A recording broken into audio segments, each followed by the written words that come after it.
Hi all, welcome back to my channel home cooking. இன்றைக்கி பார்த்தீங்கன்னா பசங்களுக்கு ரொம்ப பிடிச்ச ஸ்நாக்ஸ் பானிபூரி. பசங்களுக்கு என்னங்க, நம்ம அடல்ஸ்க்கே எல்லாருக்குமே பிடிக்கும். பானிபூரி எப்படி செய்யலாம்னு பார்க்கலாம் வாங்க. உருளைக்கிழங்கு பார்த்தீங்கன்னா நல்லா வேக வச்சு தோல் உரிச்சு எடுத்து வச்சிருக்கேன். சில்லி பவுடர் போட்டுக்கோங்க, காரத்துக்கு தேவையானது.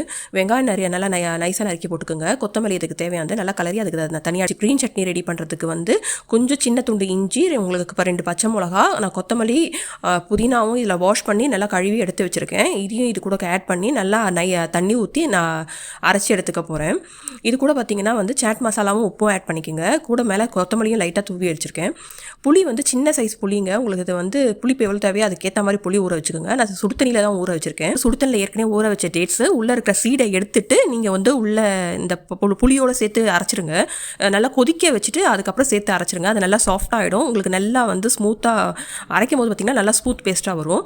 ஸோ இந்த ஸ்வீட் பானியை எடுத்து வச்சிடலாம் தனியாக. இது மைதா மாவு தாங்க எடுத்திருக்கேன். இதுக்கு உப்பு தேவையான உப்பு கொஞ்சம் போட்டுக்கோங்க. கொஞ்சோண்டு வந்து பேக்கிங் சோடா, பேக்கிங் பவுட்ரு போட்டு கொஞ்சம் நாளை ஒரு அரை மணி நேரமாவது ஊற வைங்க.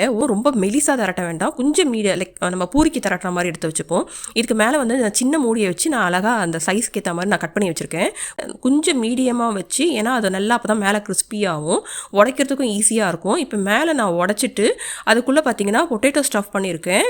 பூரியெல்லாம் பொரித்து தனியாக எடுத்து வச்சுக்கோங்க. இப்போ வந்து பார்த்தீங்கன்னா உள்ளே வந்து பொட்டேட்டோ ஸ்டஃப் பண்ணி மேலே வந்து வெங்காயம் போட்டுக்கோங்க. உள்ள தயிர் ஊற்றிக்குங்க. ஸ்வீட் பானி க்ரீன் சட்னி எடுத்து ஊற்றிட்டு காரா பூந்தியை எடுத்து போட்டுக்கோங்க. ரொம்ப நல்லாயிருக்கும் ஈவினிங் ஸ்நாக்ஸு, ரொம்ப ஹெல்த்தியான ஸ்நாக்ஸை கூட. ட்ரை பண்ணி பாருங்கள், எப்படி இருந்துச்சு சொல்லுங்கள். தேங்க்ஸ் ஃபார் வாட்சிங். Please subscribe to my channel.